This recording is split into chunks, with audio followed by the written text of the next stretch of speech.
Hello, everyone. My name is Josh DeLarm, team leader for MAVRIC. I apologize about the delay. We'll go ahead and get started here. So MAVRIC is a project designed at creating a simulated Mars rover for competition. We go to competition every summer in Hanksville, Utah. The rover is then required to do, project advisors Matt Nelson here, and we have some all of our team members listed up there. Rover is required to do several key tasks, basically designed to test the rover's ability to be as close to a Mars rover as possible. The first task is a soil sample task. In this task, we're asked to drive out in the field, operating the rover remotely, select an area of biological interest, take a subsurface soil sample, do an onboard analysis on our rover, and then bring that back and do an additional test back at our base station. The terrain traversal task, as you can imagine, is basically designed to test the rover's ability to traverse complex terrain. In this task, we basically have a couple pylons and a pre-set up course that basically we have to drive over boulders, gravel, rocks, all kinds of things that you would see on Mars. The astronaut assistance task tests the rover's ability to help an astronaut in the field. In that task, we are asked to, given rough GPS coordinates, find tools and deliver them to simulated astronauts in the field. And then the construction task is basically designed to test the rover's ability to service equipment panels. In this task, we're asked to use a robotic arm to manipulate switches, levers, buttons, screw in 2-inch PVC fittings into a panel. Then we also have to do a presentation about budget and design.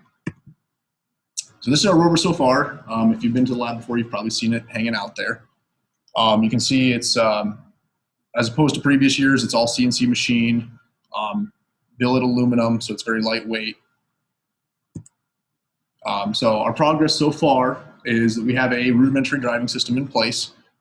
Wireless communication is established with the rover, allowing us to drive the rover from a computer and then be translated to the rover, and the rover will drive from there. We also have a pre-developed web-based system that we've used in what's called International Space Week before. It allows us to drive the rover wirelessly via the internet. And we also have several subsystems in the redesign phase and that have been redesigned. One of the main features of the rover is the chassis. We have designed it, once again, CNC machined out of billet aluminum, so this allows us to maintain a high precision part. It also allows us to keep lighter weight.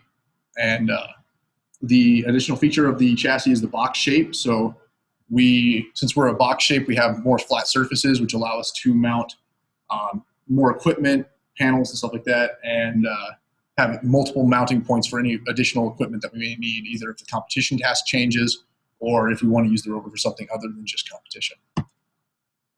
In addition, the chassis, on the internal portion of it, has a central bar that supports all of our batteries. To get to the batteries, there's a simple access panel, 2 half-quarter turn screws, and you can get to the battery. Basically, this allows us to very quickly in the field change the batteries out if need be and service it very quickly and efficiently. The cover panels are made out of fiberglass. That it has an external layer of carbon fiber. The reasoning behind this was that fiberglass is relatively cheap, while carbon fiber is more expensive.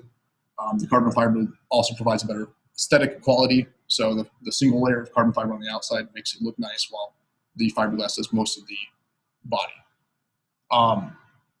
In addition, one single panel, one of the features on the rover is the single panel acts as the housing point for all of our electronic systems. So that allows us to very quickly, say if we have extra money, we can buy another panel or have another panel set up aside with all of the electronic systems on it. So if we need to swap any point of or any part of that electronic system, we can very quickly just swap the whole system if need be. The Rocker-Bogie Suspension system is the primary means of driving the rover. The design allows for an overall lighter weight design.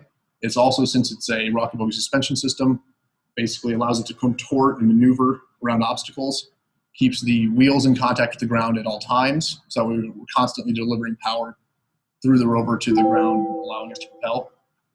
Like the chassis, they are CNC designed and machined out of billet aluminum, which also allows them to be lightweight. And we've kind of had this focus on modularity. So each side or each component of the suspension is being able to be used on the opposite side of the suspension, which means that if we break a component, ruin something, we can very quickly just have an extra piece lying around, and that can be swapped and replaced on either side. Our wheels, we've decided to do something a little different with our wheels. We're actually going to be doing an aluminum molding process and then filling those with plastic, liquid plastic. That'll allow us to pump out hundreds of wheels very quickly if need be, which will allow us to very quickly and efficiently, for a very low cost, have extra wheels on hand in case one of them were to break or get damaged in competition. In addition to everything else, we're also taking on the task of designing gearboxes for our rover. The rover as it sits now currently uses tank steering, but the final design will actually use a system that allows the outside four wheels to turn, which allows us to do a 0-point turn. Our stepper motors that we have don't actually provide enough power, so we need to look towards gearboxes. Commercially available gearboxes are very expensive in the torque ratios that we need, about $1,000 a piece for some of the ones we've seen.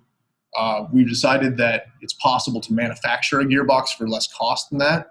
So we've actually taken on the task of designing this so it's more cost efficient. It's actually a smaller overall design, more compact. And since it's a simple geometry, we can machine that relatively easily. The goal for the semester, we've had some problems with it in the sense that it does work, it does create the gear ratio, but it has some stutters and pauses in it. So we're going to try to isolate those and fix that problem before we start putting those on the rover. So as I kind of mentioned before, the driving system setup currently is tank steering.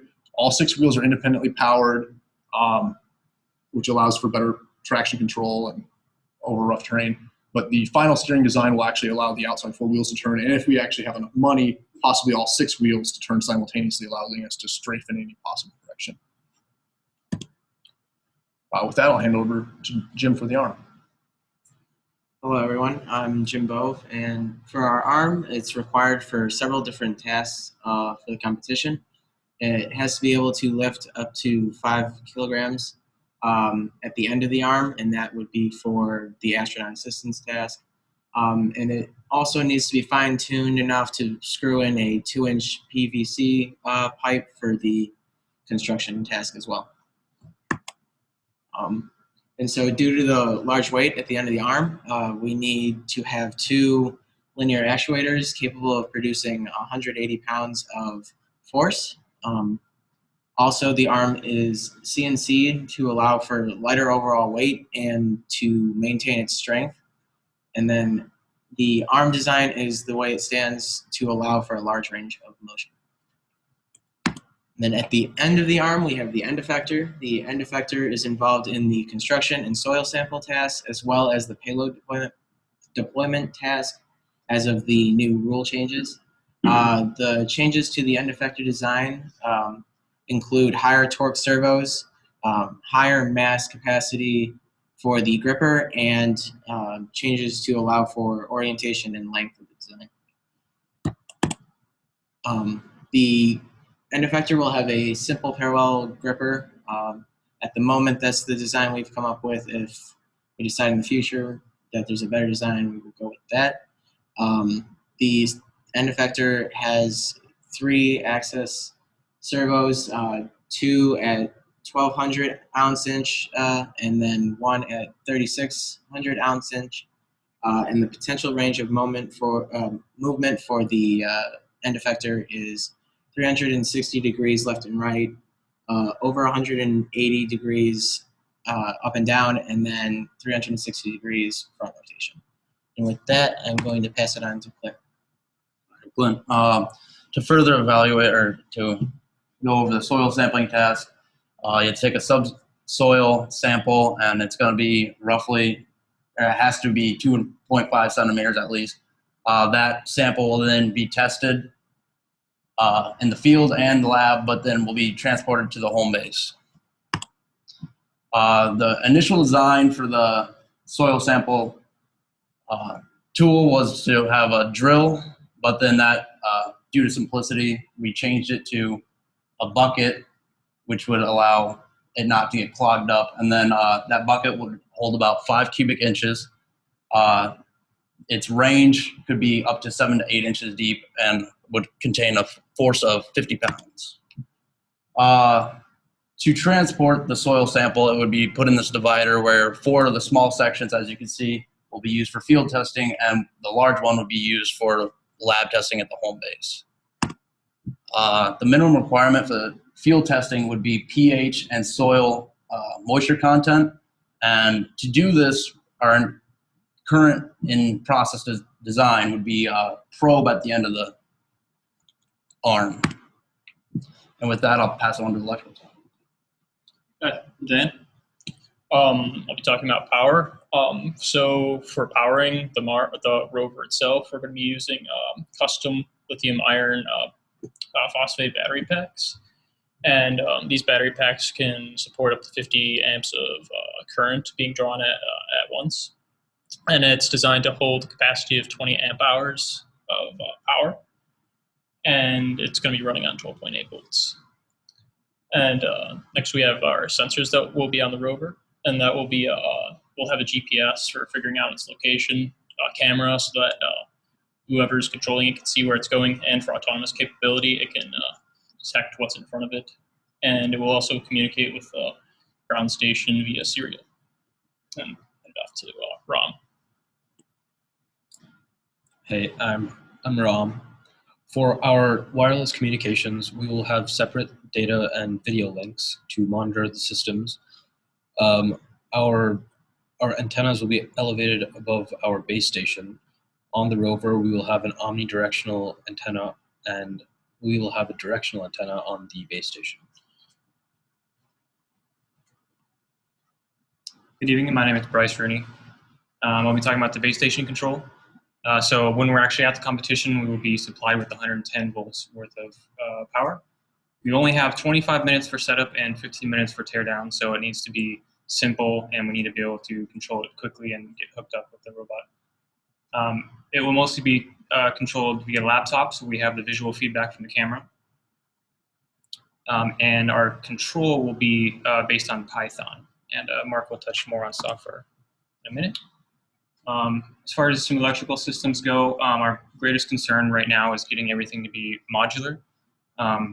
Most of our components are open to dust and everything, so we need to make sure that we have modularity and that if parts go bad or we need to replace them, we can quickly take them apart. It's easier just to work on it if we can take one thing out instead of take the whole robot apart for one thing. We need to have everything weather resistant. We're going to be working in Mars simulation, which is a lot of dust and dirt, and that doesn't go well with electronic components. So we need to make sure everything is concealed and protected from that. And to talk more about software, I'll introduce Mark, who is our electrical team leader. Hey everyone, I'm Mark Sean, electrical team lead for MAVRIC. And the really exciting thing about MAVRIC this year is going to be a complete redesign of the control software. The electronics have always been something that's really held the team back. And with this redesign, we're going to be able to do a lot more with the rover. First off, we're going to be doing a complete redesign of the desktop control system. So for what it was earlier, a very primitive, almost prototype of a system that's going to be built into a full user interface built with the Qt framework over Python. And then on the controls side, on board the rover, we're going to be transitioning away from a chip kit into a embed microcontroller. This will give us the capability of handling more of the robot's functions with just one microcontroller, as well as monitoring the robot's function with great granularity. So when it's out in the field, we can recover from any faults that we might encounter. The most exciting thing about what's happening with MAVRIC is as the University Rover Challenge evolves, they've been adding a lot more autonomous parts of the competition where you're expected to complete them if you're going to be a contender. So we're going to be implementing a Raspberry Pi on the rover connected to our existing cameras, running custom vision processing software written by us that will be able to guide the rover through a series of reflective obstacles and also be able to navigate the terrain on its own. So kind of the ultimate goal is to also have a Kinect mounted on the front of the rover for low distance depth information, because we're given a promise by the University Rover Challenge that we'll be facing drop-offs, ledges, and other obstacles that we'll have to avoid that could be damaging to our rover. So overall, with the future of MAVRIC, we're looking at implementing the full control system over the course of this year, manufacturing our remaining components, assembling and testing all the components individually, testing the whole system all together, and then also training our drivers. Our budget is not terribly different from previous years. As you might see, our travel budget is the largest part of what we're going to be spending this year. And here's a quick overview of our timeline for the rest of the semester. Do we have any questions?